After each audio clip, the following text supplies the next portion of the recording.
আমি যত উপরে উঠি না কেন, আমি যেহেতু একেবারে এমপি পর্যন্ত হয়ে গেছি, এখন এই দেশের সর্বোচ্চ আর একটা ধাপ আছে মন্ত্রী, এরপরে আর নেই। আমি যত উপরে উঠি না কেন, এই চিন্তা যদি আমার থাকে যে আল্লাহ আমার মরা লাগবে, আমার দ্বারা দুর্নীতি করা সম্ভব না। এরপরে আল্লাহ দিয়েছেন লিয়াবলুয়াকুম, লি মানে যেন, তোমাদের সবাইকে আল্লাহ পরীক্ষা করতে চান। আইয়ুকুম, তোমাদের ভেতরে কে আহসানু আমালা, আকসারু আমালা দেয়নি আল্লাহ, যে বেশি বেশি কাজ করে আসতে পারে। আল্লাহ বলেন আমার বেশি কাজ লাগবে না, আমার ভালো কাজ লাগবে। কি কাজ? আমি চাই মানুষ যেন ভালো কাজ করে আসে। এই পৃথিবীতে যত ভালো কাজের কথা আল্লাহ কোরআনে কারিমে আমাদেরকে শুনিয়েছে, আমাদের আগে মুসা নবীকে, হযরত ঈসা নবীকে দাউদ নবীর মাধ্যমে, আদম নবীকে, শীষ নবীকে, যত নবীকে তার উম্মতদেরকে শুনিয়েছে, সব চাইতে ভালো কাজ কোরআন পড়ে আমি পেয়েছি, জমিন যার বিধান চলবে তার। এটা আমি কি ভুল বললাম? আপনার সূরার 13 নম্বর আয়াত পড়বেন, সূরা আরাফের 54 নম্বর আয়াত পড়বেন, সূরা ইউসুফের 40 নম্বর আয়াত পড়বেন। পুরা কোরআনে এরকম 918 জায়গায় ডাইরেক্ট ইনডাইরেক্ট আমি পেয়েছি। যেহেতু জমিন যার, এখানে বিধান আইন কানুন চলা লাগবে তার। এটা তো ফেরেশতারা এসে চালাবে না, আমাদের চালানো লাগবে। এই চালাতে গেলে কি কি করতে হয়, যে 5টা ধাপ পার করা লাগে। তার ভেতরে 1 নম্বরে আপনাকে দল করা লাগবে। অলতাকুম মিনকুম উম্মাতুন ইয়াদউনা ইলাল খায়র, তোমাদের ভেতরে একটা দল থাকতেই হবে। এখানে 5টা বিষয়ের ভেতরে 1 নম্বরে দল। এখানে যদি আমি দল তৈরি করতে চাই, 1 নম্বরে কাতারবদ্ধ হওয়া লাগবে, কারণ গণনা করে করে আপনাকে আমাদের দলে নেওয়া লাগবে। রব্বুল আলামিন বলেন পৃথিবীতে যত কাতার মানুষ বানায়, যত কাতার তৈরি করতে পারে, 2টা কাতার আমি আল্লাহর কাছে সবচাইতে প্রিয় এবং আনন্দের। এই 2টা কাতারে যাদেরকে দেখি, তাদের দেখলে আমি আল্লাহর ভালো লাগে, আমার পছন্দ হয় তাদেরকে। কয়টা? আরো জোরে বলেন, আর একবার বলেন। আপনি দেখেন তো কোন কাতারে আছেন, নাকি না বলবো না? বলেন, বললে হবে, মানা লাগবে। 1 নম্বরে কাতারের নাম আল্লাহ পাক সূরা সফের 4 নম্বর আয়াতে জানিয়েছেন, ইন্নাল্লাহা ইউহিব্বুল্লাযীনা ইউকাতিলুনা ফি সাবিলিহি সাফফান কান্নাহুম বুনয়ানুম মারসুস। অবশ্যই আমি আল্লাহ তাদেরকে বেশি ভালোবাসি যারা সীসা গলা প্রাচীরের মতো কাতারবদ্ধ হয়ে জমিনে আল্লাহর দিন কায়েমের জন্য চেষ্টা করে। তাহলে আল্লাহর কাছে প্রিয়, পছন্দের, ভালোবাসার কাতারের নাম যারা দিন কায়েমের জন্য কাতারবদ্ধ হয়। বাংলাদেশে তো কত কাতার আছে, দিন কায়েমের কাতার মাত্র একটা। 2 নম্বরের কাতারের নাম কি? এটা আর বলবো না, সবই যদি বলে দেবো আপনি কি জানেন। আল্লাহ রাব্বুল আলামিন 2য় কাতারের কথা সূরা বাকারার 43 নম্বর আয়াতের ভেতরে জানিয়েছেন, ওয়াকিমুস সালাতা ওয়া আতুজ যাকাতা ওয়ারকাউ মা'আর রাকিঈন। যারা নামাজ কায়েম করে, সম্পদ থাকলে যাকাত দেয়, আর রুকুকারীদের সাথে রুকু করে, তার মানে যারা জামাতবদ্ধ হয়ে কাতারে নামাজ আদায় করে, এই কাতারটা আল্লাহর কাছে খুব প্রিয়। এই জন্য কোনো মানুষ যদি নামাজের কাতারে বাঁকা হয়ে দাঁড়ায়, পুরা জামাতের যত গোনা হবে সব তার, এমনকি হেদায়েত যেন সে লোকটা না পায়, এই জন্য তার অন্তর আল্লাহ বাঁকা করে দেয়। কত বড় কঠিন কথা, কোনোদিন চিন্তা করেছেন?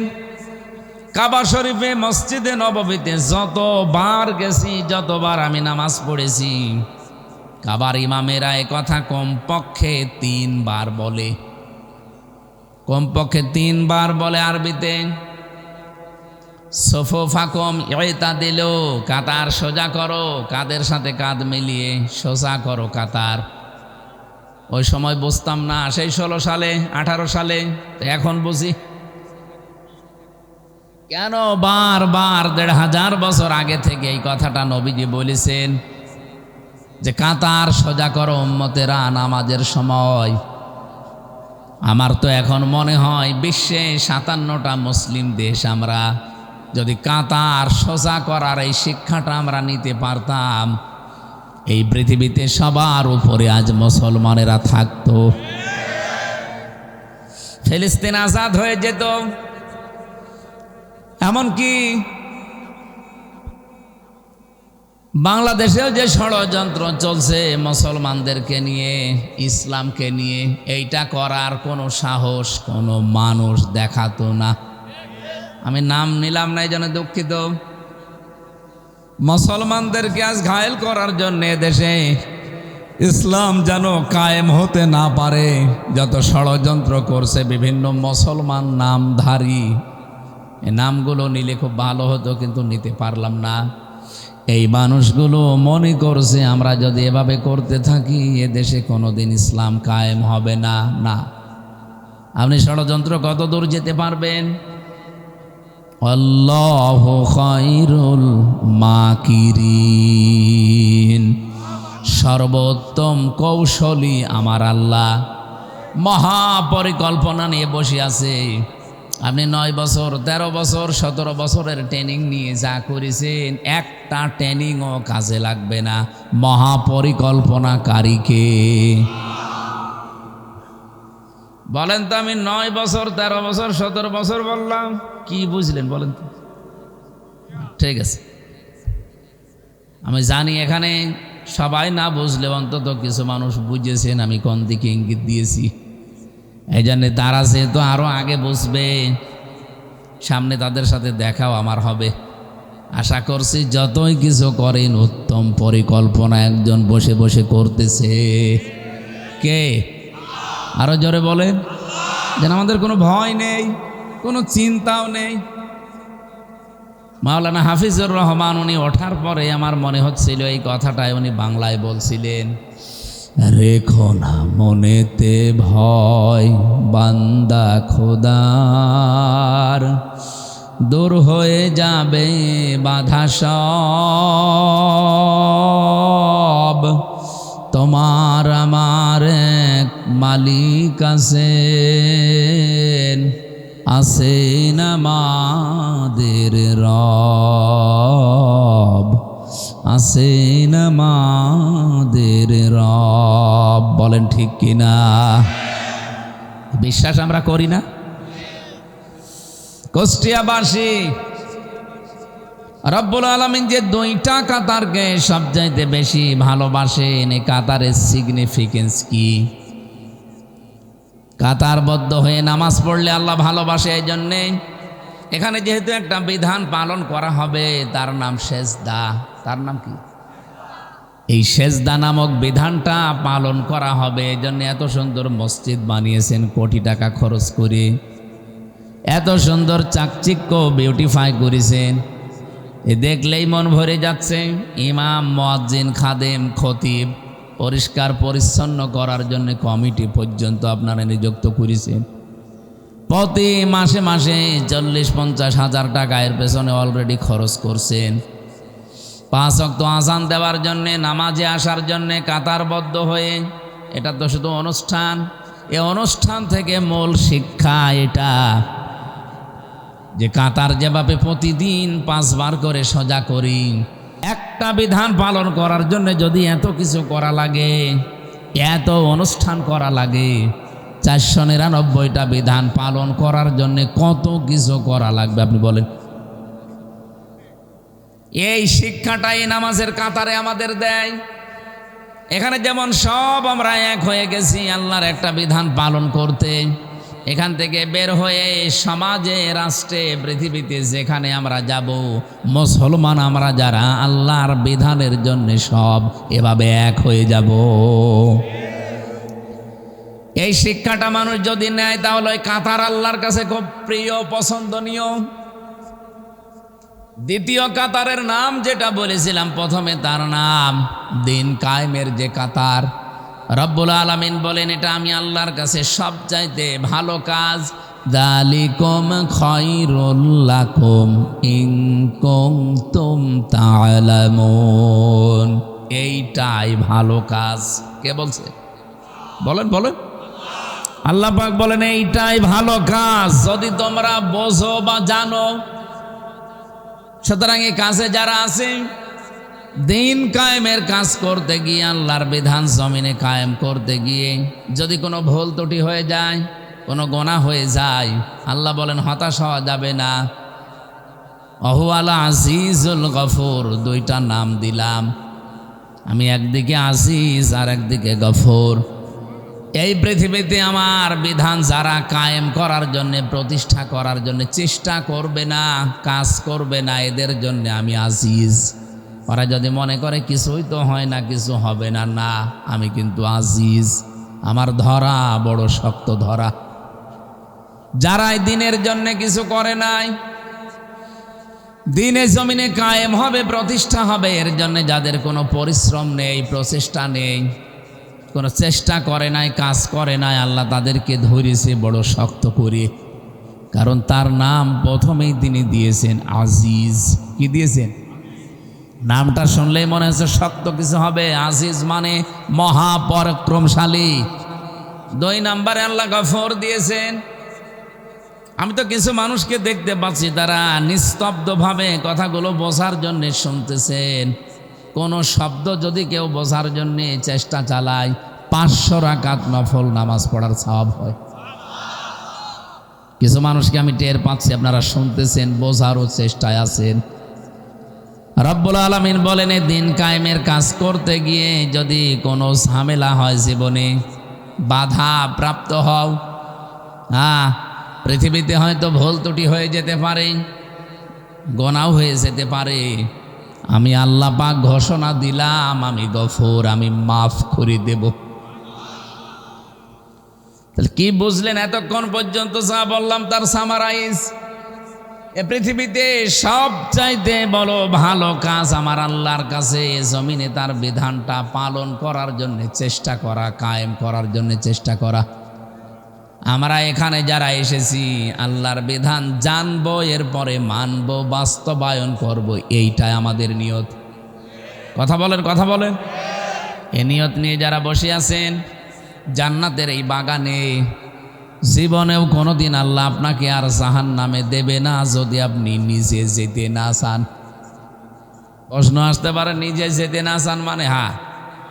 হযরত ইদ্রিস নবী আলাইহিস সালাম, উনি অনেক সালিলুল কদর একজন নবী ছিলেন।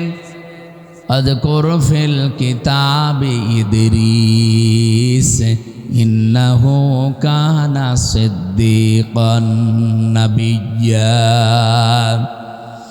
আল্লাহ বলেন স্মরণ করো ইদ্রিস নবীর কথা, আমার কিতাবের ভেতরে তাকে আমি বর্ণনা দিয়েছি। তিনি একদিকে সত্যবাদী আর একদিকে তিনি নবী ছিলেন। হযরতে ফেরেশতা আজরাইল একবার ডাক দিয়ে বলে, রব্বুল আলামিন আমার তো জীবনের বহু আশা তুমি পূরণ করে দিয়েছো, এই একটা মাত্র আশা আমার বাকি আছে। তোমার নবী ইদ্রিসকে আমার খুব ভালো লাগে, তুমি যদি অনুমতি দাও আমি তার সাথে বন্ধুত্ব করতে চাই। আল্লাহ পাক বলেন ঠিক আছে, অনুমতি দিলাম, গিয়ে দেখো চেষ্টা করে। উনি এসে বললেন আমি আজরাইল আপনার সাথে বন্ধুত্ব করতে চাই। বলেন তো আমাদের সাথে কেউ যদি এই পর্যায়ে আসতো আগেই রাজি হয়ে যেতাম। এই কথা বলেন না কেন? আমি জেলখানায় থাকাকালীন সুইডেন আসলাম ভাইকে পেয়েছিলাম। সুইডেন আসলাম নাম শুনেছেন? আপনারা চেনেন না? 27 বছর ছেলে আছে, এখন বের হয়েছে। নাম শুনলে বোঝা যাচ্ছে যে লোকটা কিরকম। আমিও প্রথম নাম শুনতাম আর মনে মনে ভাবতাম যে কবে দেখা হবে। হঠাৎ করে একদিন ফাঁসির কন্ডেম ছেলে রাতের বেলায় এসে বলছে, হুজুর আসসালামু আলাইকুম। কে আপনি? তো দেখি না এর আগে। একটা মাসলা জিজ্ঞাসা করতে এসেছি। বলেন। ওনার স্ত্রী সম্পর্কে একটা মাসলা আমার জিজ্ঞাসা করলো। বললাম আমার কাছে সাধারণ কেউ হবে, মনের ভেতরে খটকা যে বিকাল 5টার পরে তো সব বন্ধ করে দেয় গেট, কারো দরজা তো খোলা থাকার কথা না, অন্তত যারা দায়িত্বে আছে তারা বাদ দিয়ে। এ আল্লাহর ওলি কি এ সাধারণ পোশাক পরে রাতের বেলায় এসেছে। আমি আমার কৌতূহল থেকে জিজ্ঞাসা করেছি যে কে আপনি? আমারে বলছে আমি সুইডেন আসলাম। ওরে বাবা, বলেন ভাই কি করা লাগবে, কত মাসলা লাগবে সব আমি দিয়ে দিচ্ছি। চেহারার দিকে তাকিয়ে দেখি সত্যি ওরে দেখলেই মানুষ কমপক্ষে যাদের হাট দুর্বল ও 2-1 গ্লাস পানি খাওয়া লাগবে, সেই রকম লম্বা, সেই রকম ভয়ঙ্কর চেহারা। এই মানুষ আসলে আমি দেখেন কন্ডেম সেলের ভেতরে আমার তালা লাগানো, এরপরও আমি ভয়ে বসা থেকে শোয়া ছিলাম, শোয়া থেকে বসে এরপরে দাঁড়িয়ে গেছি। বলছি কত মাসলা লাগবে বলেন, সব ফ্রি। অথচ ফেরেশতা আজরাইল এসেছে সরাসরি বন্ধুত্বের অফার দিচ্ছে। হযরত ইদ্রিস তো একবারে রাজি হয়ে যাওয়ার কথা। উনি বললেন, ফেরেশতা আমি যার তার সাথে বন্ধুত্ব করি না, কারণ বিষয়টা দুনিয়ার সাথে সম্পৃক্ত না। এই পৃথিবীতে যার সাথে যার বন্ধুত্ব হবে, সম্পর্ক বেশি গাঢ় হবে, কিয়ামতের দিন আল্লাহ তার সাথে তাকে তুলবে। আমরা কিয়ামতের অনেক বর্ণনা কোরআনে কারিমে পড়েছি। বহু মানুষ আমাদেরকে ধোঁকাও দিয়েছে যে বিভিন্ন পীর সাহেবরা নাকি লক্ষ লক্ষ মুরিদ নিয়ে কিয়ামতে মিছিল করতে করতে আসবে। এটা বানানো কথা ভাই। কিয়ামতের ময়দানে আপনাকে আল্লাহর কাছে যাওয়া লাগবে হিসাব দেওয়ার জন্যে, একা একা। কয়জন? এটাকে আমি বানিয়ে বললাম। অকুল্লুহুম আতিহি ইয়াউমাল কিয়ামাতি ফারদা। সূরা মরিয়মের ভেতরে আছে 95 নম্বর আয়াত। আল্লাহ পাক বলেন কিয়ামতের দিন প্রতিটি মানুষকে আল্লাহর কাছে যাওয়া লাগবে হিসাব দেওয়ার জন্য একা একা। আপনি কোথায় পেলেন যে পীর সাহেবেরা লক্ষ মানুষ নিয়ে মিছিল করতে করতে যাবে? বলেন। এই কোরআনের আয়াতের সাথে যেহেতু মেলে না, সুতরাং আপনার এই পীর বলেন, এই বুজুর্গ বলেন, এই মিথ্যাবাদী। আমার কথাও যদি কোরআনের কোনো আয়াতের সাথে না মেলে, বুঝবেন যে না আমার কথাও মিথ্যা, আমিও ভণ্ড। কিয়ামতের বিচারের প্রথম ধাপ যেহেতু এইটা, আপনাকে যাওয়া লাগবে কয়জন করে? আরো জোরে বলেন। তাহলে এর সাথে যাদের টাইম মিলবে না, সে যদি আপনার পীর সাহেব হয় আজকে থেকে মানবেন, মনে করবেন ওটা এক ধান্দাবাজ, ও আমাদেরকে ধোঁকা দিয়ে বোকা বানিয়ে ওর স্বার্থ সিদ্ধি করতে চায়। এবার আসছে দ্বিতীয় ধাপ। ধাপ হবে কিয়ামতে 3টা। বাংলাদেশে বিচার ব্যবস্থায় যেমন ধাপ আছে 4টা। কয়টা? কি বলেন তো দেখি। এই যে আমাদের কুষ্টিয়ার ম্যাজিস্ট্রেট কোর্ট আছে, এরপরে জজ কোর্ট আছে। এখান থেকে যদি কেউ ভালো রায় না পায়, আরো 2টা কোর্ট আছে। ঢাকাতে একটা হাই কোর্ট, একটা সুপ্রিম কোর্ট। বাংলাদেশের বিচার ব্যবস্থা শ্রেণী বিভাগ কয়টা? 4টা। আল্লাহ পাক কিয়ামতের দিন যে বিচার ব্যবস্থা সাজিয়েছেন এর ধাপ 3টা। 1 নম্বরে আপনাকে হিসাবের জন্য ডাক দেওয়া হবে, আপনার মা বাবা না, আপনার ভাই বোন না, আপনাকে আল্লাহ ডাকবে স্রেফ একা একা। একা ডাক দিয়ে আপনাকে সামনে নিয়ে জিজ্ঞাসা করবে, হামজা এটা করেছিলি? যদি আল্লাহর ইচ্ছা হয় যে আপনাকে আল্লাহ মাফ করে দেবে, তাহলে একটা আলাদা বিচার ব্যবস্থা আল্লাহ তৈরি করবে। লক্ষ কোটি কোটি মানুষ থেকে আপনাকে আলাদা করে একা চারিদিকে কুদরতের চাদর দিয়ে ঘিরে নেবে। একটা সামিয়ানা দিয়ে আপনাকে ঘিরে সামনে দাঁড় করিয়ে বলবে, হামজা বল তো এই এই কাজ তোর জীবনে ছিল। এমন একটা বিষয় আমার সামনে তুলে ধরবে যে মনে হচ্ছে আমার সব কাজগুলো রেকর্ড হয়ে আছে। ওয়াজাদু মা আমিলু হাযিরা, সব হাজির হয়ে আছে। দেখার পরেই মানুষ আশ্চর্য হয়ে যাবে, তো একটা অস্বীকার করার মতো না। যা করেছি এখন সব আমার মনে পড়ছে। আমার এখন 34 বছর। 20 বছর আগে আমি এই মাসের এই তারিখে কি করেছিলাম এই সময়, সেইটাও দেখি লেখা আছে। দেখলেই মনে পড়ে যাবে, এরকম মন আল্লাহ বানাবে।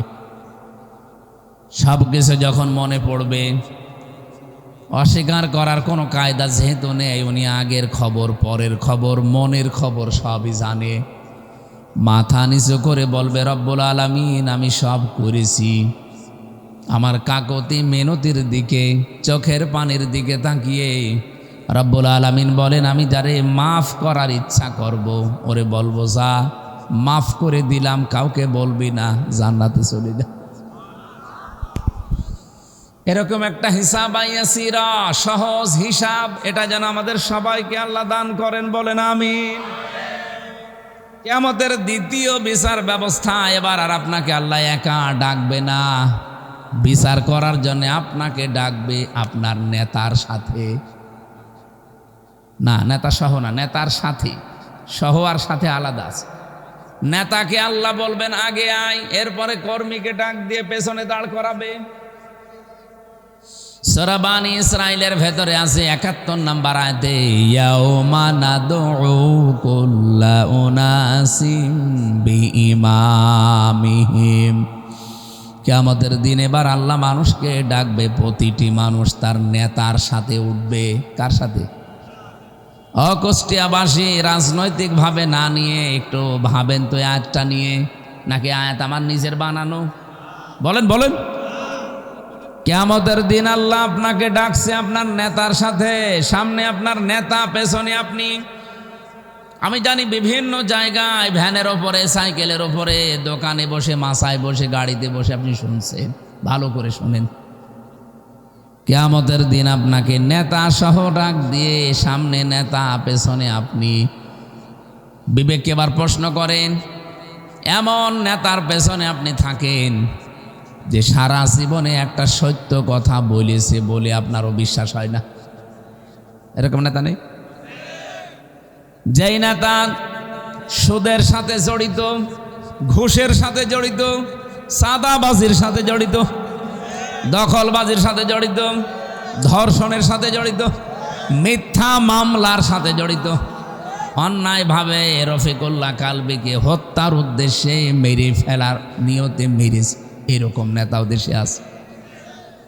এরকম হাজারো নেতা সামনে আসবে, পেছনে থাকবেন আপনি কর্মী। আমার মনে হয় আপনার কি বিশ্বাস হয় এখন যে এই নেতার দিকে তাকিয়ে আল্লাহর কি ভালো লাগবে না রাগ হবে? ওরে দেখে যদি রাগ হয়ে যায় তে আপনার পর্যন্ত তো আল্লাহ যাবে না।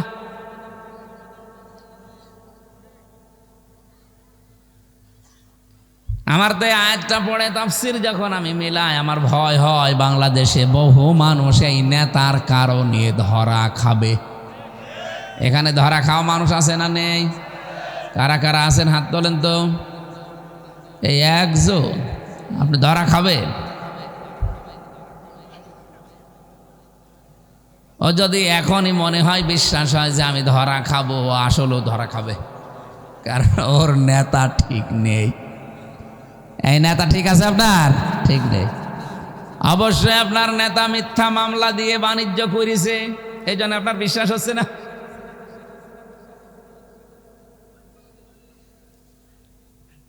আজ 19 মাস হয়ে গেল, এই 19 মাসের ভেতরে মিথ্যা মামলা দিয়ে বাণিজ্য করে কোটি কোটি টাকার মালিক হয়েছে এরকম নেতা কুষ্টিয়া জেলায় নেই। আমি কি নাম ধরবো? নাম ধরে আমি মায়ের খাই, দরকার করুক। এমনকি 17 বছরে অনেকে যা কামাতে পারে না, এ 19 মাসে অনেকে তার চাইতে বেশি মাল কামিয়েছে। কি বৈধ পথে? সব মিথ্যা মামলা দিয়ে, মিথ্যা সাক্ষী দিয়ে, চাঁদাবাজি, দখলবাজি, আর বাকিগুলো আমি নাই বললাম। এরকম মানুষের সাথে কিয়ামতের দিন যখন আপনি উঠবেন, ওরে দেখে যদি আল্লাহর মেজাজ খারাপ হয়ে যায় তে আপনাকে তো এক থাপ্পড় দেবে।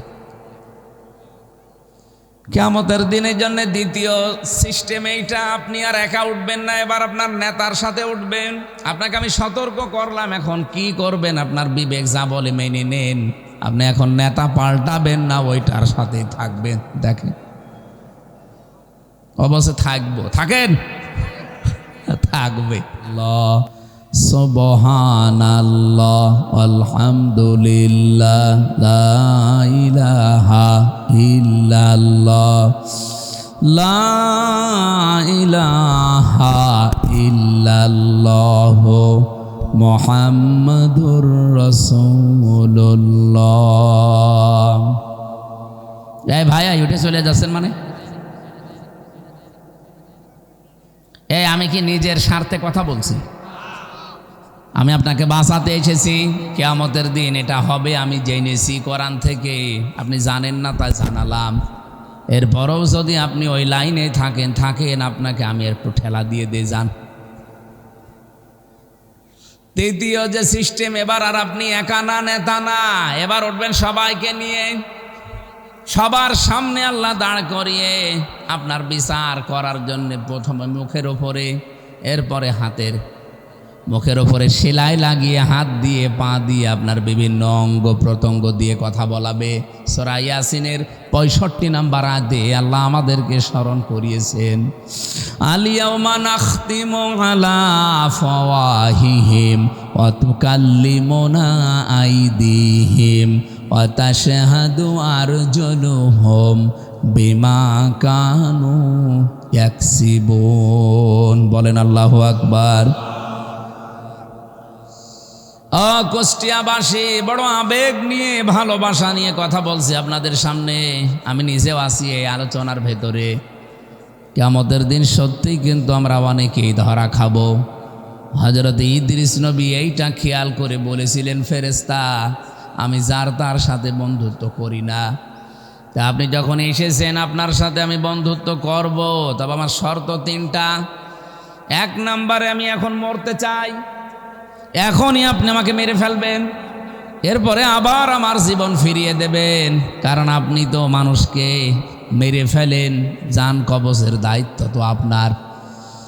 ফেরেশতা ফিরে গেলেন আল্লাহর কাছে, ডাক দিয়ে বলে, রব্বুল আলামিন, নবী মনে করে গিয়েছিলাম, মনে করছিলাম ভালো মানুষ, এখন দেখছি ভেজাল, ও তো মরতে চাই।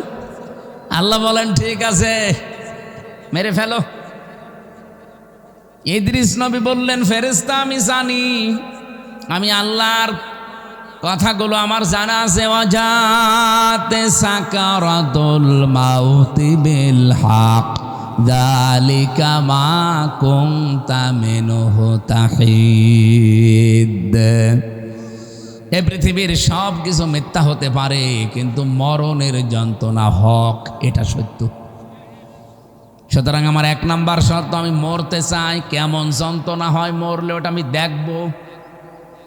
হযরতে আজরাইল জান কবজ করে নিলেন, আবার জানটা তার ভেতরে ফিরিয়ে দিলেন। হাদিসে আমি তাফসিরের কিতাবে পড়েছি, হযরতে ইদ্রিস নবী শক করে মৃত্যুবরণ করেছিলেন। তার এই শকের মরণে কেমন কষ্ট হয়েছিল জানেন?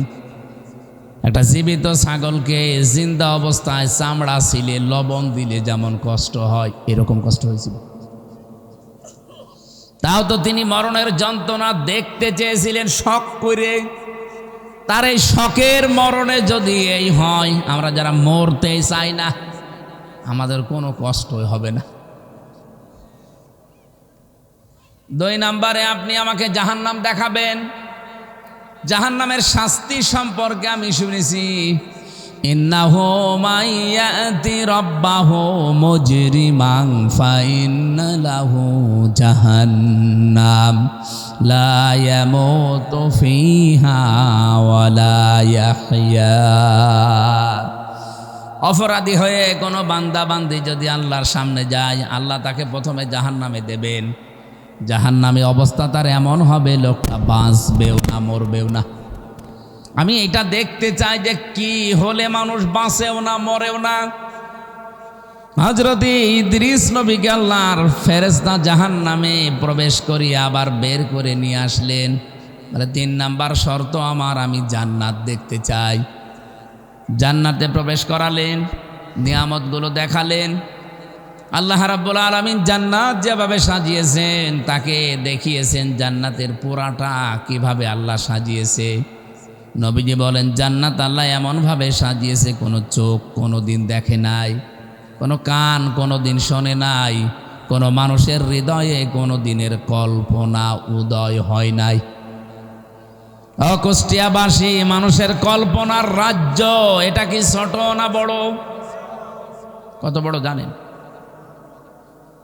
আমি যদি এখন কল্পনা করি এই ময়দানে আমি 10তলা বিল্ডিংয়ের মালিক হব, কল্পনা করলেই হয়ে যাবে? এর জন্য কত কাঠখড়ি পোড়ানো লাগবে, সময় দেওয়া লাগবে কমপক্ষে 1.5-2 বছর।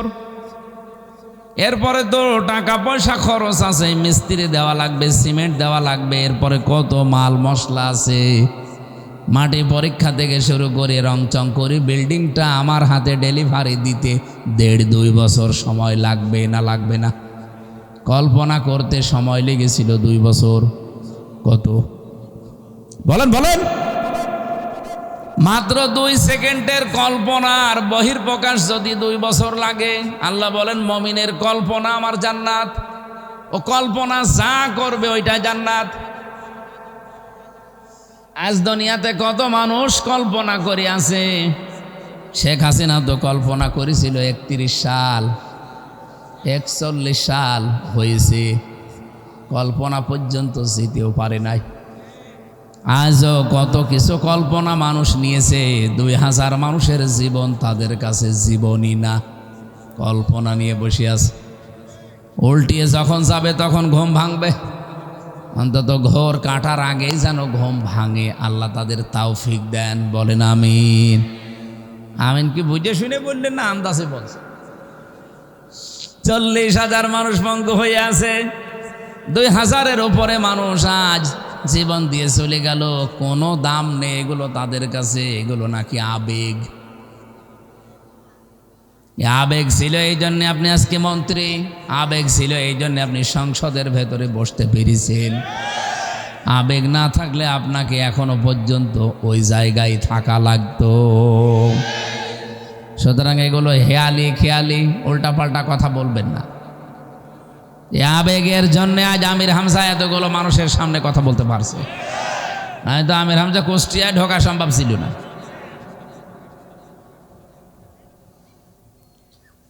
জান্নাত পরিভ্রমণ করছেন, হঠাৎ ফেরেশতা ডাক দিয়ে বলে আল্লাহর নবী চলেন এবার বের হয়ে যায়।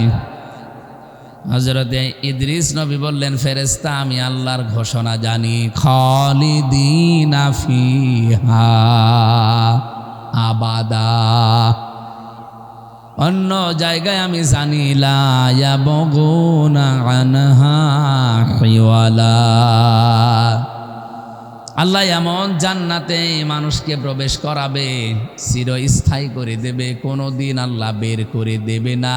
আর ওই লোকটা জান্নাতের নিয়ামত পেয়ে বের হতেও চাইবে না।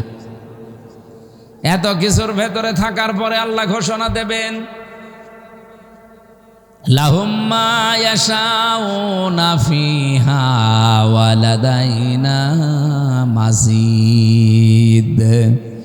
এখানে যা চাও তাই আছে, কিন্তু আমি আল্লাহর কাছে আরো বেশি আছে। মানুষ হয়রান হয়ে পড়বে যে আর বেশি কি থাকতে পারে। রব্বুল আলামিন 70,000 পর্দানীদের সামনে থেকে সরিয়ে বলবে বান্দায় যে এইটা আছে, আমি আল্লাহ নিজে আছি। হযরত ইদ্রিস নবী ওই দিন বলেছিলেন আল্লাহর ফেরেশতা ফিরে যান, আমি আর যাব না, কারণ আল্লাহ নিজে জানিয়েছে আমাকে নাকি আর কোনোদিন জান্নাত থেকে বের করবে না। আমাকে আল্লাহ বের করবে না বলে ঘোষণায় দিয়েছেন, কারণ জান্নাতে একবার আসলে আর বের হওয়া লাগে না। আর আমি বের হতেও চাই না, তুমি ডিস্টার্ব করো কেন? হযরত আজরাইল ফেরেশতা বলেছিল রব্বুল আলামিন তোমার নবী ইদ্রিস তো খুব চালাক। আল্লাহ পাক বলেন ফেরেশতা ফিরে আসো, এইটাই আমি ইদ্রিসের উদ্দেশ্য না। আমার এখানে একটা শিক্ষা আছে, ইদ্রিস নবী এখনো জান্নাতে আছে, আল্লাহ ওনাকে বের করে দেয়নি আর উনি বের হতেও চায়নি। কথা বলেন না কেন? এটা যদি নবীজির কথা অনুযায়ী জান্নাতের বাগান হয়, আল্লাহ আমাদেরকে যখন এখানে প্রবেশ করিয়েছে আর বের করে দেবে না, আর আমরা বের হতে যেতেও চাই না। এরপরেও যেটা বের হয়ে যাবে মনে করবেন ওর জান্নাত ভালো লাগছে না।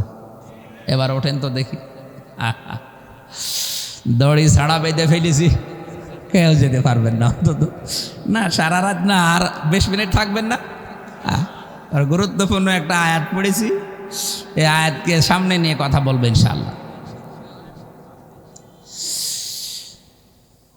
দরুদ আর সালাম পাঠ করার মাধ্যমে সূরা আলে ইমরান 133 নম্বর আয়াত। আমি আলোচনার বিষয় নিয়েছি উইদ্দাত লিল মুত্তাকিন, এই শব্দটা রব্বুল আলামিনের ঘোষণা শোনাচ্ছি, ওয়াসারিউ ইলা মাগফিরাতিম মির রাব্বিকুম ওয়া জান্নাতিন আরদুহাস সামাওয়াতু ওয়াল আরদ উইদ্দাত লিল মুত্তাকিন। বলেন আল্লাহু আকবার। আল্লাহ বলেন দৌড়াও। কে বলছেন? বসে আছেন কেন? দৌড়ান। এই দৌড়ানো বলতে এখান থেকে ম্যারাথন দৌড় দেওয়া না। আল্লাহ বলেন কোন দিকে দৌড়াবা? ইলা মাগফিরাতিম মির রাব্বিকুম, তোমাদের রবের ক্ষমার দিকে দৌড়াও। এ পৃথিবীতে যত নিয়ামত আল্লাহ মানুষকে দিয়েছেন, সব চাইতে বড় নিয়ামত বান্দার জন্য আল্লাহর ক্ষমা। আল্লাহ পাক যদি কাউকে ক্ষমা করে দেয়, মাফ করে দেয়, এইটাই সব চাইতে বড় নিয়ামত। তাছাড়া টাকা পয়সার মালিক হয়ে গেছেন, কোটি কোটি ডলারের মালিক, এলাকার সব সম্পদ আপনার, আপনি ক্ষমতার চেয়ারে আছেন 41 সাল না 71 সাল পর্যন্ত। রব্বুল আলামিন একটা উদাহরণ দিয়েছেন কোরআনে সূরা হাদীদের 20 নম্বর আয়াতে, ই'লামু আন্নামাল হায়াতুদ দুনিয়া লাইবু ওয়া লাহবু ওয়া যিনাতু ওয়া তাফাখুরুম বাইনাকুম ওয়া তাকাসুরুম ফিল আমওয়ালি ওয়াল আওলাদ। জেনে রাখো দুনিয়ার জীবনটা খেলাধুলা, রং তামাশা, প্রতারণা, হাসি ঠাট্টা, এইটা ছাড়া, ক্রিয়া কৌতুক ছাড়া আর কিছু না। আল্লাহ এখানে উদাহরণ দিয়েছেন একটা আমাদেরকে খুব সুন্দর, ভালো করে খেয়াল করেন। রব্বুল আলামিন বলেন ওয়াজিনাতু ওয়া তাফাখুরুম বাইনাকুম ওয়া তাকাসুরুম ফিল আমওয়ালি ওয়াল আওলাদ। এটা হচ্ছে সৌন্দর্য বর্ধন করে দিয়েছে পৃথিবীর মানুষের চোখে।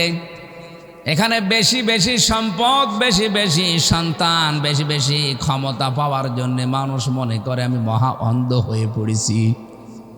কিন্তু দুনিয়ার এই সব কিছু কেমন জানো? কামাসালি গাইসিন আজাবাল কুফার। এদিকে তাকান। কামাসালি গাইসিন, আল্লাহ বলেন একটা উদাহরণ খেয়াল করো। বৃষ্টি হচ্ছে, আজাবাল কুফার নাবাতুহু, এই যে জমিনে যে ফসলগুলো উৎপন্ন হয়, এটা দেখে কৃষক যেমন বৃষ্টির পানির ফসল পেয়ে চমৎকৃত হয়, আনন্দে আত্মহারা হয়ে যায়। সুম্মা ইয়াহিজু ফাতারাহু মুসফাররান, এরপরে কিছুদিন পরে দেখবে এই খড়কোটাগুলো সবুজ বর্ণ ধারণ করার পরে হলুদ বর্ণ হয়ে যায়, রোদে শুকিয়ে। কি কথা বলেন না কেন? এটা একেবারে হলুদ বর্ণ হয়ে যায়। সুম্মা ইয়াকুনু হুতামা, এরপর এটা খড়কোটায় পরিণত হয়ে যায়। দুনিয়ার জীবনটা এইরকম। আমাল হায়াতুদ দুনিয়া ইল্লা মাতাউল গুরুর, পৃথিবীর এই জমিনটা শুধু ধোঁকা, প্রতারণা, এছাড়া আর কিচ্ছু না। মানুষ শুধুমাত্র অহংকার করে ক্ষমতার, এর চাইতে আমি ওপরে, এর চাইতে আমি আরো ওপরে যাব, ওর চাইতে সন্তানাদি, সম্পদাদি, এলাকার প্রভাব প্রতিপত্তি, এই নিয়ে মানুষ শুধু ফখর করে, গর্ব করে, অহংকার করে, এই মেতে আছে মানুষ। অথচ দুনিয়ার জীবনটার খেয়াল করে দেখো, চমৎকৃত হওয়ার পরেই কিছুদিন পরে এই খড়কোটা হলুদ বর্ণ হয়ে যায়।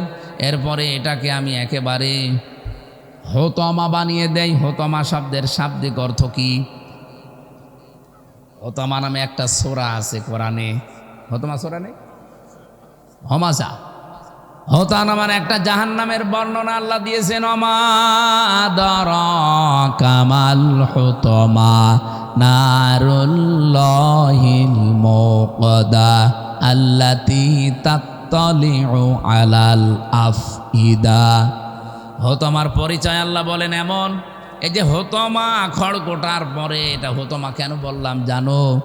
জাহান্নামে হোতমা এমন সিস্টেম বানানো আছে, দুনিয়ার আগুন যেখানে লাগে ওই জায়গা পুড়ে যায়। আর হোতমায় যে আগুন আমি বানিয়েছি ওটা যেখানে লাগবে আগে কলিজা পুড়ে যাবে। খড়কোটার এক মাথায় আগুন লাগালে আর এক মাথায় আগুন যেতে 10 বছর সময় লাগে। আপনারা বোঝেন? খড়ের মাথায় আগুন লাগিয়ে দিয়েছেন এক মাথায়, এ মাথায় আগুন যেতে কয়দিন লাগবে? সেকেন্ডের ভেতরে আর এক মাথায় আগুন চলে যাবে খড়ের। আপনি খড়ে আগুন লাগিয়ে দেখেন। আল্লাহ বলেন জাহান্নামে আমি আল্লাহ এই মানুষগুলোকে দেব যারা দুনিয়ার এগুলো নিয়ে গর্ব অহংকারে ফেটে পড়ে। আমি ক্ষমা তাদের কাছে কিছুই মনে হয় না। অমাগফিরাতুম মিনাল্লাহি ওয়া রিদওয়ান। আমি আল্লাহর ক্ষমা, আমি আল্লাহর সন্তুষ্টি এই মানুষের জীবনে কোনো মূল্য নেই। এদেরকে আমি এইভাবে করে শাস্তির ব্যবস্থা করব। এই জন্য মানুষের জীবনের সবচাইতে বড় দামি সম্পদের নাম তার রবের ক্ষমা। বলেন বলেন, এ রবের ক্ষমা মানুষ পাবে কি করে? এখানে প্রায় 70টা ক্রাইটেরিয়া দেওয়া আছে তাফসিরে। এদিকে তাকান। একটা বলছি, আপনি আল্লাহর ক্ষমার উপযুক্ত হয়েছেন কিনা, আপনি ক্ষমা পাবেন কিনা নিজের দিকেই খেয়াল করে দেখেন। একজন সাহাবীর জীবনী পড়ছিলাম। বিশ্বনবী মুহাম্মদুর রাসূলুল্লাহ তাকে তিনবার মসজিদে প্রবেশ করার সময় বললেন এই লোকটা জান্নাতি। সাহাবা একরাম 3বারই তার দিকে তাকিয়েছেন যে কি গো।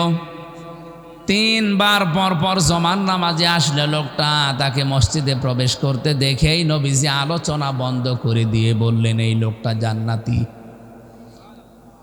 গোপনে তার কাছে একবার গিয়ে বলছে, ভাই আপনি কি করেন, কি এমন আমল আপনার আছে বলেন তো, যে আল্লাহর নবী আজ 3 দিন 21 দিন পার হচ্ছে, 3 সপ্তাহ জমার দিন আপনাকে জান্নাতি বলে ঘোষণা দিয়েছে।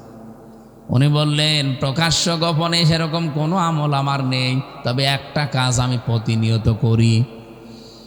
সারাদিন পরিশ্রম করার পর সকাল সন্ধ্যাবেলা রাতের বেলা যখন আমি ঘুমাতে যাই, বালিশে মাথা দিয়ে আমি চিন্তা করি যে আমার কারো উপরে কোনো অভিমান নেই, ক্ষোভ নেই, রাগ নেই, কোনো অনুযোগ নেই, সব আমি আল্লাহর জন্যে সবাইকে আজ মাফ করে দিলাম। একটা শান্ত নির্মল পরিচ্ছন্ন মন নিয়ে আমি ঘুমিয়ে গেলাম। সকালে উঠতে পারবো কিনা জানি না, এরকম মন নিয়ে আমি একেবারে শান্ত মন নিয়ে ঘুমিয়ে পড়ি।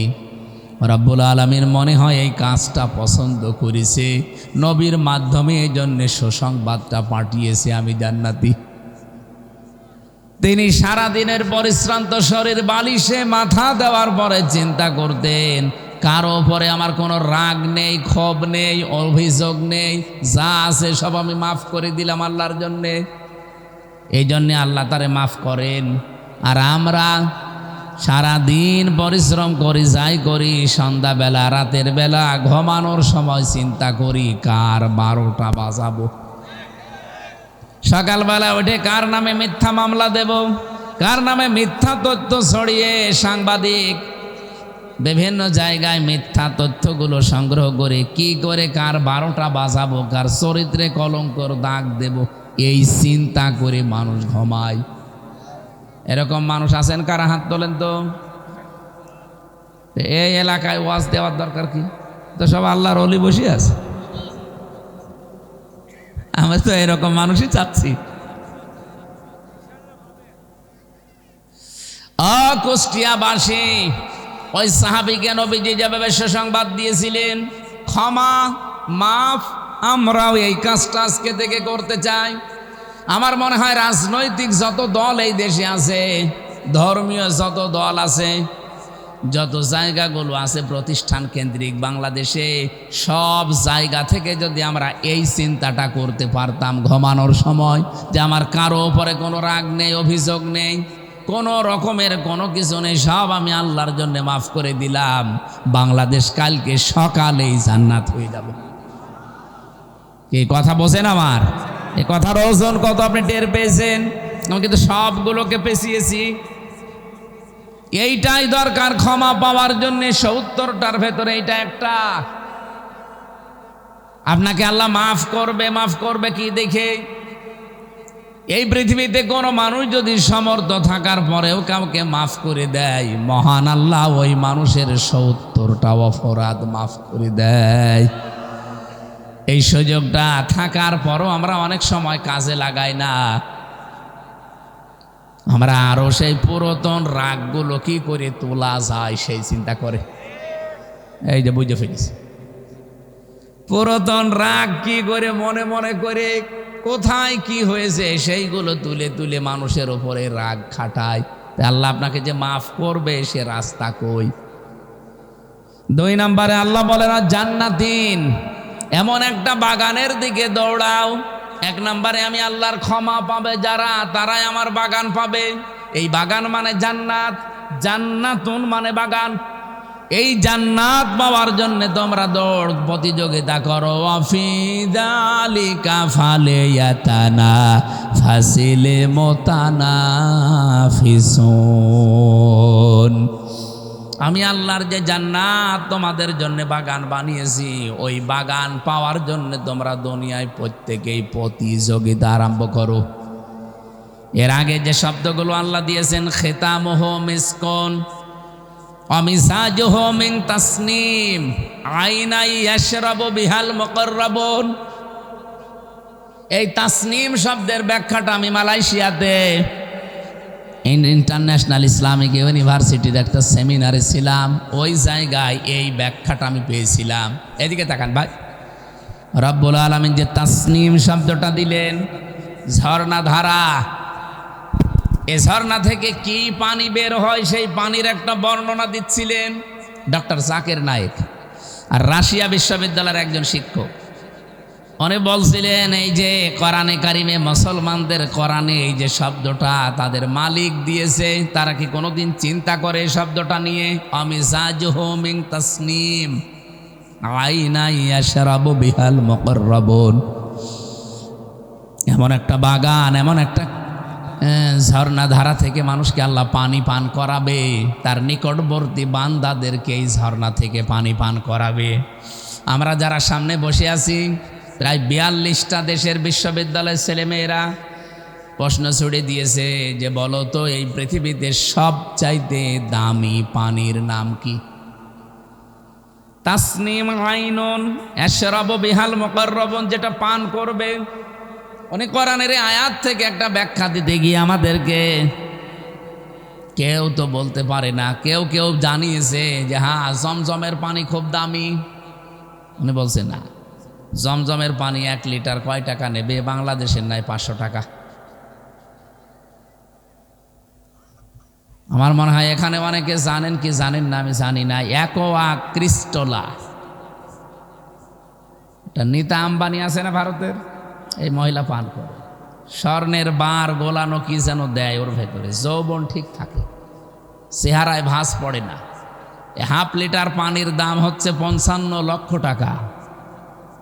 আমার মাঝে মাঝে চিন্তা হয় ওর জীবনী পড়লে, ও যদি অন্তত 5 বোতল পানি খায়, যাতে এতটুকু বোতল হয়, 5 বোতল পানি সারা দিনে খায়, কমপক্ষে 3 কোটি টাকার শুধু পানি খায়। জান্নাতের ভেতরে আল্লাহ যে পানির কথা বললেন, তাসনিম আইনা ইয়াশরাবু বিহাল মুকাররাবুন, তার নিকটবর্তী বান্দাদেরকে আল্লাহ যেটা খাওয়াবে, যারা আজকে দুনিয়ার জীবনে প্রতিযোগিতা করছেন ওই পানি পাওয়ার জন্যে, ওই পানি 2.5 গিলাস 3 গিলাস 5 গিলাস না, আপনাকে আল্লাহ ফ্রি দিয়ে দেবে। বলেন সুবহানাল্লাহ। নেতা আম্বানি হয়তো স্বামীর টাকা আছে, এই জন্য সে কিনে খেতে পারছে। আমি যদি সত্যি ওই পানিটার জন্য আজকে এখান থেকে প্রতিযোগিতা করি, আজকে থেকে রমজান যেটার ট্রেনিং আমাদেরকে দিয়ে গেল যে কোনো কাজ আমরা যেন শেষ করে না দেই, কন্টিনিউয়াস করতেই থাকি। 5 ওয়াক্ত নামাজ হয়তো জামাতে পড়তেন, এটা ঠিক রাখবেন। অনেকে তাহাজ্জুদ পড়তেন, এটা যেন ছেড়ে না দেন, এটা ঠিক রাখবেন। অনেকে দান সাদকা করতেন, এটা যেন ছেড়ে না দেন, কন্টিনিউয়াস রাখবেন। কারণ আল্লাহর কাছে আহাব্বুল আমালি ইলাল্লাহ, সবচাইতে বেশি প্রিয় কাজ ওইটা, যদি অল্পও হয় কিন্তু ওটা যেটা কন্টিনিউয়াস মানুষ করতে থাকে। আর রমজান এই ট্রেনিংটাই আমাদেরকে দিয়ে গেল। আমরা এখন থেকে ট্রেনিংটা কাজে লাগিয়ে প্রতিযোগিতায় নামতে চাই যে আমি 2 রাকাত নামাজ পড়ি, ওই লোকটা 4 রাকাত পড়ে না, আমি এখন থেকে ওর চাইতে আরও 2 রাকাত বাড়াবো। অবিপদে মুসিবতে থেকে অভাবে থাকার পরও দান করে, আর আমি ওর মতো না, ওর চাইতে আরও সচ্ছল আছি। আমি যতটুকু পারি দুনিয়ার জীবনে ওর চাইতে বেশি দান করি, ওই পানি পাওয়ার জন্য এগিয়ে যেতে চাই। আল্লাহ যেন তৌফিক দেন, বলেন আমিন। রব্বুল আলামিন বলেন, যার প্রশস্ততা বানিয়েছি আকাশ আর জমিনের যে ফারাক, এর চাইতেও বিস্তৃত। উইদ্দাতিল মুত্তাকিন, যেটা আমার মুত্তাকি বান্দাদের জন্য আমি বানিয়েছি, প্রস্তুত করে রেখে দিয়েছি। 1 নম্বরে ক্ষমার, 1 নম্বরে বাগান জান্নাত, আসমান আর জমিনের চাইতেও বিস্তৃত। এটা পাওয়ার জন্য আল্লাহ যে শর্তগুলো দিয়েছেন, 1 নম্বরের শর্ত পেলাম যে মুত্তাকি হওয়া লাগবে। কি হওয়া লাগবে? আরো জোরে বলেন। রমজান এসেছিল আমাদেরকে কি বানাতে? মুত্তাকিন। বলেন বলেন, আরো জোরে বলেন। কিভাবে আপনি মুত্তাকিন হবেন? এটা তাফসিরে তাবারি থেকে কোট করেছি। আমি 1 ঘন্টা আলোচনা করলে কমপক্ষে 20 ঘন্টা তার আগে আমি পড়াশোনা করি কোনো বিষয়ের ওপরে। আজকে যত তথ্য বলেছি, এ তথ্যগুলো একটা কিতাবের না, কমপক্ষে 50টা কিতাব থেকে নেওয়া। আপনি এখান থেকে আজকে যে তথ্যটা দিচ্ছি, যেহেতু উইদ্দাত লিল মুত্তাকিন, প্রস্তুত করে রাখা হয়েছে এই জান্নাত, এই ক্ষমা, যারা মুত্তাকি তাদের জন্যে। মুত্তাকি হওয়ার জন্য যে সমস্ত ক্রাইটেরিয়া আছে, শ্রেণী বিভাগ আছে, পদ্ধতি আছে, এই পদ্ধতিগুলো যদি কেউ অবলম্বন না করে, শুধু জুব্বা গায়ে দিয়ে, পাগড়ি মাথায় দিয়ে, হাতে তসবিহ নিয়ে সে মুত্তাকি হতে পারবে না। এবার আমি শুরু করছি নাকি শেষ করে দেব? না, বলেন বলেন, আমি এগুলো বলি শেষ করছি। আপনার ব্যাখ্যা করতে গেলে সারা রাত চলে যাবে। 1 নম্বরে, কেউ যদি মুত্তাকি হতে চান, খালি ভড়ি মোটা করলেই হবে? আমার মতো বড় জুব্বা গায়ে দিলে হবে কি? 1 নম্বরে নবীজি বলেন তাকে হকের অনুসন্ধানকারী হওয়া লাগবে। সে হক তালাশ করে বেড়াবে, কোথায় সত্য পাওয়া যায়, হক পাওয়া যায়, এই অনুসন্ধানে সেতে লেগে থাকবে। আজকে থেকে আমি সহ প্রত্যেকে এটাই লেগে থাকতে চাই। কথা বলো না কেন? আমাদের জাতির পিতা ইব্রাহিম আলাইহিস সালাম এটা করেছিলেন। উনি আল্লাহকে খুঁজতেছিলেন, রবকে রবকে। কেউ কোনো সময় তারকা, কোনো সময় চন্দ্র, কোনো সময় সূর্য। সব যখন ডুবে গেল, অস্তমিত হয়ে গেল, তিনি বললেন না। ফালাম্মা আফালা ক্বালা লা উহিব্বুল আফিলিন, আমি ভালোবাসি না যেগুলো ডুবে যায়, অস্তমিত হয়ে যায়। জাতির সামনে তিনি দাঁড়িয়ে গেলেন, একটা ঘোষণা দিয়েছিলেন। আমার মনে হয় আজকে যারা ইব্রাহিমের সন্তান, তারা এই ঘোষণাটাই জাতির সামনে দিয়ে দিয়েছে। কি বলেন? কি এই যে ঠিক বললেন, বুঝেছেন নাকি আন্দাজে বললেন? আন্দাজে বলেছেন। জাতির সামনে দাঁড়িয়ে উনি ভাষণ দিয়েছিলেন। আমরা যারা ইব্রাহিমের সন্তান দাবি করি, জাতির পিতা শেখ মুজিবের না, ইব্রাহিম তার সন্তান হিসাবে যারা দাবি করি, তারাও এই ঘোষণা আমরা জাতির সামনে দিয়েছি, এখনো দিচ্ছি। ইন্নী ওয়াজ্জাহাতু ওয়াজহিয়া লিল্লাযী ফাতারাস সামাওয়াতি ওয়াল আরদা হানিফা ওয়া মা আনা মিনাল মুশরিকিন। হে বাংলার মানুষেরা, আমরা আমাদের মুখ, আমাদের চেহারা আমরা এমন সত্তার দিকে ঘুরিয়েছি যিনি আসলে আসমান আর জমিন বানিয়েছেন। উদ্ভাবক হানিফা, আমার লোক দেখানোর জন্যে না, ক্ষমতায় যাওয়ার জন্যে না, কারো মন পাওয়ার জন্যে না। আমরা সত্যিই মুখ ফিরিয়েছি আল্লাহর দিকে একনিষ্ঠভাবে। আমান আমিনাল মুশরিকিন, আমরা কিন্তু মুশরিক না, শিরিক করি না। এ কথাটাকে আমরা লোক দেখানোর জন্য বলি প্রতিদিন। আপনি দেখবেন নামাজ যারা পড়ে অনেকে চায় নামাজের দোয়া মনে করে পড়ে, কিন্তু যদিও এটা তাকবীরে তাহরিমা দেওয়ার পরে পড়ার নিয়ম। আমরা যারা ইব্রাহিমের সন্তান, এটা আমার এই দেশের জাতিকে আমরা অলরেডি জাতি জানিয়ে দিয়েছি। কোনো চিন্তা, কোনো ভয় কাউকে আমরা গ্রহণ করি না। কিসের সূর্য, কিসের চন্দ্র, কিসের আব্রাহাম লিঙ্কন, কিসের ভারত, কিসের আমেরিকা, কাউকে মানি না। আমরা একনিষ্ঠভাবে ফিরেছি কার দিকে? আরো জোরে বলেন। ইব্রাহিম নবী এই ঘোষণা দেওয়ার পরে তার জাতির লোকেরা তারা আপেল খাওয়িয়েছে। বলেন বলেন কি করেছিল? আপনি সূরা এটা আনামের 75 নাম্বার 76 নাম্বার আয়াতে দেখবেন। 75, 76, 77, 78, 79, 80, 81, 82 নাম্বার আয়াত পর্যন্ত জাতির লোকেরা বলেছে ওয়াহাজ্জাহু কওমুহু, তার সাথে তারা রীতিমতো ঝগড়া করা আরম্ভ করেছে। আজ বাংলাদেশে সত্যি দেখবেন যারা এই দেশে আল্লাহর আইন একনিষ্ঠভাবে কায়েম করতে চায় তাদেরকে পায়ে পাড়া দিয়ে অনেকে আজ ঝগড়া করতে চেষ্টা করছে। আমার তো আয়াতগুলো পড়লে মনে হয় এই মাত্র নাসিল হইল, 1500 বছর আগে না, এই মাত্র আগে নাসিল হচ্ছে। দেশে ইব্রাহিমের সন্তানের সাথে নমরুদের বাচ্চারা যা করেছিল এখন অনেক নমরুদ তাই করছে। হযরত ইব্রাহিম তো গিয়েছিলেন, জাতির এই ঝগড়া দেখে তিনি বলেছিলেন ওয়াকাইফা খাফু মা আশরাকতুম ওয়ালা তাখাফুনা আন্নাকুম আশরাকতুম বিল্লাহ মা লাম ইউনাজ্জিল বিহি আলাইকুম সুলতানা। হযরত ইব্রাহিম বলেছিলেন ওয়াকাইফা খাফু মা আশরাকতুম, আমি কেমন করে ভয় পাবো? তোমরা আল্লাহর সাথে শরীক করেই ভয় পাও না। আল্লাহর আইনের সাথে মানুষের তৈরি করা আইনগুলো তোমরা কায়েম করার জন্য চেষ্টা করো, ভয় পাও না। আর আমরা জমিন যার বিধান চালাবো তার বিধান কায়েম করার জন্য আমরা চেষ্টা করছি। আমাদেরকে ভয় দেখাও, কোন কারণে ভয় পাবো? মা লাম ইউনাজ্জিল বিহি আলাইকুম সুলতানা, তোমাদের তো কোনো দলিল নেই, সব তোমাদের বানানো, খালি মুখের জোর আর চাপা। এই কথা বলেন না, সব চাপা আর মুখের জোর ছাড়া কোনো চরিত্র নেই। আর আমাদের পক্ষে দলিল আছে, একটা দুইটা না, 918টা এই কোরআনে। জালা লাহুল খালকু ওয়াল আমরু ইনিল হুকমু ইল্লা লিল্লাহ লিল্লাহি মা ফিস সামাওয়াতি ওয়া মা ফিল আরদ লিল্লাহি মুলকুস সামাওয়াতি ওয়াল আরদ। 918টা দলিল আমাদের পক্ষে আছে।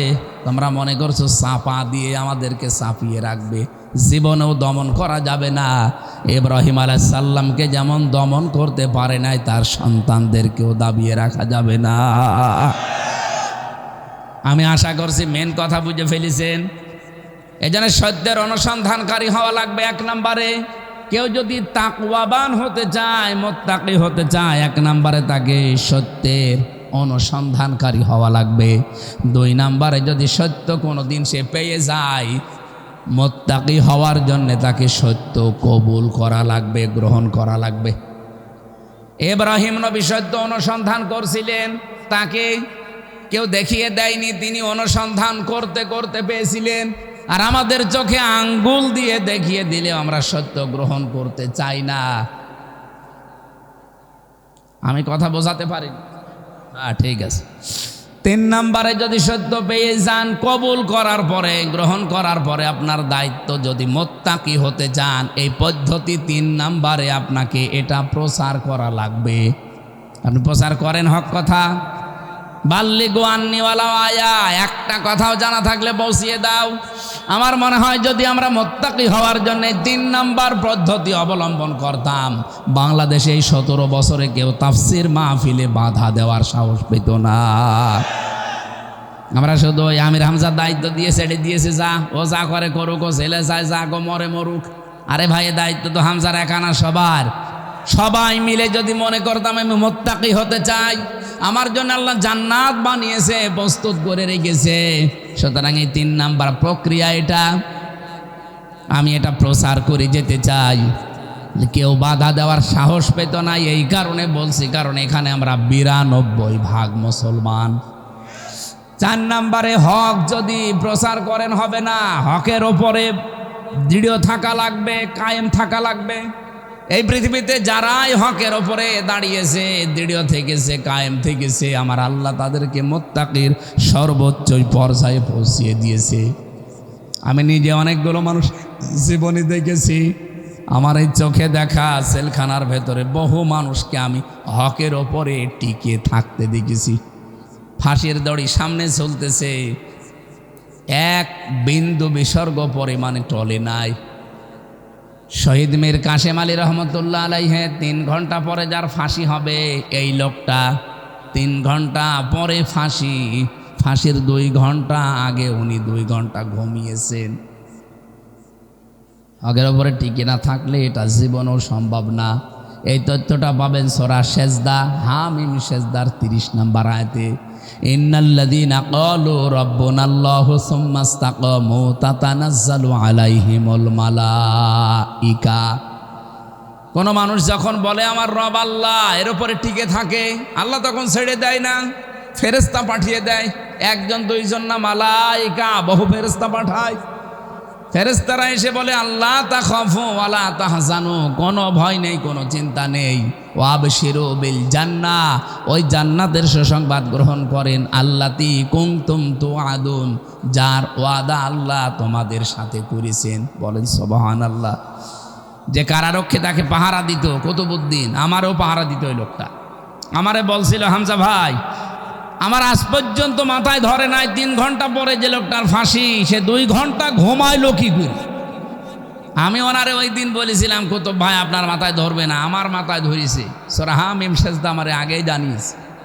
সত্যি যদি কোনো মানুষ টিকে থাকতে পারে হকের ওপরে, ওকে আল্লাহ ফেরেশতা নাজিল করে হলেও সাহায্য করবে। এটা কি করেছে নাকি সামনেও করতে পারে? 5 নম্বরে হকের ওপরে তাকে হক কায়েম করা লাগবে। হক যদি আপনি পেয়ে যান, শুধু নিজে দৃঢ় থাকবেন হবে না, হককে কি করে কায়েম করা যায় জমিনে, এই সত্যকে, এই চেষ্টা আপনার থাকা লাগবে। 6 নম্বরে শুধু কায়েম করলেই হবে না, যদি হক একবার কায়েম হয়ে যায়, এটা কিভাবে টিকে থাকে সেই জন্য চেষ্টা করা লাগবে। পদ্ধতি বললাম কয়টা? বলেন বলেন। এই 6টা পদ্ধতি হচ্ছে মুত্তাকি হওয়ার। আল্লাহ নিজে জানিয়েছেন, পুরা কোরআন থেকে বলছি, যাদের জন্য আল্লাহ বানিয়েছেন, জান্নাত প্রস্তুত করে রেখেছেন, তার ক্ষমা। এই মানুষগুলো এই পদ্ধতিতে যদি যেতে পারে, সে আল্লাহর দৃষ্টিতে মুত্তাকি হবে। তার জন্যে জান্নাত আল্লাহ বাগান প্রস্তুত করে রেখেছেন। বলেন সুবহানাল্লাহ। নিজের স্ত্রী বাদ দিয়ে অন্যের প্রতি যাদের আকর্ষণ, পরকীয়া প্রেমে যারা লিপ্ত, এরকম মানুষ দেশে নেই? তাদের জন্য একটা ঔষধ আছে কোরআনে কারিমে, সূরা নূরের 30-31 নম্বর আয়াত। বললেন সুবহানাল্লাহ। গম আসেছিলেন, তাও ভালো। কুল্লিল মুমিনিনা ইয়াগুদ্দু মিন আবসারিহিম ওয়া ইয়াহফাযু ফুরুজাহুম যালিকা আযকা লাহুম ইন্নাল্লাহা খাবীরুম বিমা ইয়াসনাউন। এই আয়াতটা তাফসীর সহ পড়বেন। কোন মানুষের যদি এই রোগ থাকে যে বিয়ের পরে পরে নিজের বউ 1 বছর 2 বছর ভালো লাগতো, এখন আর ভালো লাগে না, অন্যের বউ দেখলে কেমন যেন ভালো ভালো লাগে, এরকম মানুষ নেই? এটা একটা রোগ। এই রোগের ঔষধ আল্লাহ দিয়েছেন 2টা। কয়টা? বলেন বলেন। একটা হোমিওপ্যাথি, একটা অ্যালোপ্যাথি, নাকি কি বলেন? 1 নম্বরে আল্লাহ বলেন এই দৃষ্টি নিম্নগামী করা লাগবে। 2 নম্বরে লজ্জা স্থানের হেফাজত করা লাগবে। এই 2টা ঔষধ যদি কোনো মানুষ সর্বোচ্চ 1 মাস পালন করতে পারে, ওর তখন অন্যের স্ত্রীর চাইতে নিজের জায়েজ যেটা, এই স্ত্রীর প্রতি ভালোবাসা মহাব্বত বাড়বে। আপনি এই ঔষধ আজকে থেকে খেয়ে দেখেন, সামনে আছে ইনশাল্লাহ, ঠিক আছে, আলহামদুলিল্লাহ, মানবেন। মুরব্বী মানুষ, আপনার বলার দরকার কি? আপনি কার দিকে তাকান? না, দাদার বয়সী লোক, উনি যদি বলছে ইনশাল্লাহ, উনি এদিক ওদিকে তাকাতে পারে। আজকে থেকে আমরা যাদের এই রোগের রুগী আছি, এই রোগটা দূর করার জন্য আল্লাহ এই ওষুধটা দিয়েছেন। সে নারী হোক আর পুরুষ হোক, প্রত্যেকের জন্য। কথা বুঝতেছেন? মেয়েরা যারা এসেছেন, আপনাদের জন্য পুরুষের জন্য একই ওয়াজ, আপনার জন্য আলাদা একটা ওয়াজ। নবীজি বলেন, ওই মহিলা জাহান্নামী, ওই মহিলা জাহান্নামী, ওই মহিলা জাহান্নামী, যে তার স্বামীর সামনে মেজাজ নিয়ে কথা বলে। এই কয়া ইউনিয়নে এসব নেই। সুতরাং আপনার নামাজ, রোজা, পর্দা সব কিন্তু মাঠে মারা যাবে। আল্লাহ আপনাকে তৌফিক দিন এই আয়াতটা মেনে চলার। আমি